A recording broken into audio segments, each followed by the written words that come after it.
बढ़ती आबादी के साथ साथ पूरी दुनिया में ऐसे भी लोग मौजूद हैं जो कि बे औलाद हैं, लेकिन साइंस ने इतनी तरक्की कर ली है कि इसके लिए जदीद इलाज भी निकल आए हैं। और कुछ लोग ऐसे भी हैं जिनके यहाँ औलाद तो है लेकिन एबनॉर्मल, यानी जिन्हें आम अल्फाज में माजूर भी कहा जाता है। लेकिन क्या आपको मालूम है कि माजूर लोगों की तादाद हमारे मुआशरे में क्यों बढ़ती जा रही है? और क्या आप भी यही सोचते हैं कि इसकी एक वजह खानदानी शादी भी हो सकती है, या यूं कह लें कजन मैरिज से बच्चों में पैदाइशी नुक्स का खतरा भी बढ़ता है? आइए इन सब हकाइक पर रोशनी डालते हैं। ये बताने की तो जरूरत नहीं कि पाकिस्तान में खानदान में शादियों का रिवाज काफी ज्यादा है। इसका मतलब है कि अक्सर अफराद के अबाव अजदाद एक ही होते हैं। जिन्याती एतबार से बात की जाए तो अगर अबाव अजदाद आपके DNA का 0.20% हिस्सा शेयर करते हैं तो इसके मुकाबले में थर्ड कजन से DNA शेयर करने की शरह 0.78%, सेकंड कजन में 3.12% और फर्स्ट कजन में 12.5% होती है।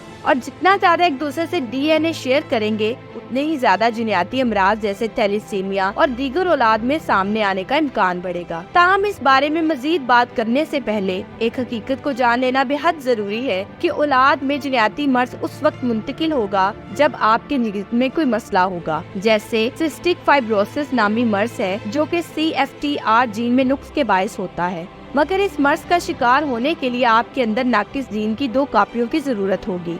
अगर सिर्फ एक में मसला है तो आप में ये मर्ज सामने आएगा, मगर ये नुक्स आप आगे भी अपनी औलाद में भी मुंतकिल कर सकते हैं, और वो भी इस सूरत में जब आपके जीन में ये नुक्स हो और शरीके हयात के जीन में भी। अगर दोनों में कोई एक ठीक होगा तो बच्चों के बीमार होने का खतरा कम होता है। ताहम वालिदैन के जीन्स में ये मसला हो तो बच्चों में बीमारी का खतरा और 2 नाकस जीन मरूसी तौर पर मुंतकिल होने का खतरा 25% ज्यादा होता है। तो अब बात करते हैं कि कजन मैरिज खसूसन फर्स्ट कजन चचा और ताया की औलाद में शादी कितनी खतरनाक साबित हो सकती है, जिसके लिए तहमीना लगाना होगा कि दोनों कजन में एक जिन्याती मर्ज की कॉपी का इम्कान कितना होता है। इसका हिसाब किताब तो काफी पेचीदा है, मगर साइंसदानों के मुताबिक कजन मैरिज से बच्चों में किसी मरूसी मर्ज का खतरा 4 से 7% तक बढ़ता है, जबकि आम आबादी में ये 3 से 4% है। सुनने या पढ़ने में कुछ ज्यादा फर्क नहीं, मगर तो सिर्फ एक जिन्याती मर्ज की बात है, जबकि शजरे नस्ब में ऐसे हजारों अमराज छुपे हो सकते हैं। फिर अगर बच्चे मुस्तकबिल में अपने फर्स्ट कजन से शादी करें और इनके बच्चे भी यही रवायत आगे बढ़ाएं तो ये आने वाली नस्लों में तबाही का बायस बन सकती है, क्योंकि वो पुराने जीन्स वो भी मुमकिना तौर पर खतरनाक को रिसाइकिल कर रहे होंगे। मिसाल के तौर पर अगर 2 थैलेसीमिया माइनर अफराद भी हबरी में आपस में शादी कर लें तो इन्हें मुस्तकबिल में तल्ख तजुर्बात का सामना करना होगा और इनके यहाँ पैदा होने वाली औलाद को थैलेसीमिया मेजर हो सकता है। रवां साल आयरलैंड की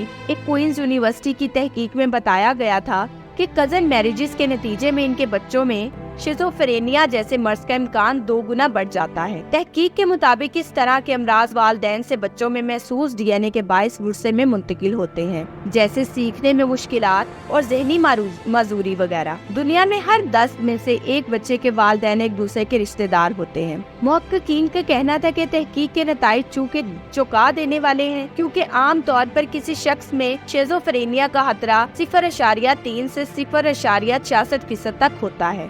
हम रिश्तेदारों की आपसी शादियों से ये खतरा 0.6% से 1.32% तक बढ़ जाता है। इसी तरह आम अफराद में डिप्रेशन का खतरा जिंदगी में 10% तक होता है, मगर कजन मैरिज के नतीजे में ये खतरा 30% तक पहुंच जाता है। गुज़श्ता साल लाहौर में चिल्ड्रंस अस्पताल के ज़ेरे तमाम एक वर्कशॉप में तिब्बी माहिरीन का कहना था कि मेडिकल की इस्तिलाह में लाइसोसोमल स्टोरेज डिसऑर्डर LSD कहलाई जाने वाली जिन्याती बीमारी से 9 मौलूद बच्चे मुतासिर हो रहे हैं। इसलिए कजन्स के दरमियान या खानदान में शादी के रुझान की हौसला शिकनी होनी चाहिए। इस बीमारी में मुब्तला बच्चों का अगर शुरू में ही इलाज ना करवाया जाए तो वो बामुश्किल 5 साल तक जिंदा रह सकते हैं।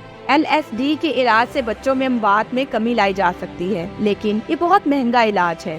तो जहाँ तक कजन से शादी की बात है तो ऐसा करने में बुराई नहीं, अगर तिब्बी मुआयना करा के जिन्याती अमराज के खतरे की जांच पड़ताल की जाए। ताहम इसे खानदानी रवायत बनाने से गुरेज करना चाहिए। मैं उम्मीद करती हूँ कि मेरे नाज़रीन के लिए आज की वीडियो बहुत ही दिलचस्प रही होगी, और अगर आप चाहते हैं कि हम ऐसे ही आपके साथ अहम मौजू शेयर करते रहें तो हमारे चैनल को लाइक, शेयर और सब्सक्राइब करना मत भूलें, और बेल आइकन का बटन जरूर प्रेस करें ताकि हर आने वाली नई वीडियो का नोटिफिकेशन आपको आपकी स्क्रीन पर मिले। अब मैं आपसे इजाजत चाहूंगी। शुक्रिया। अल्लाह हाफिज।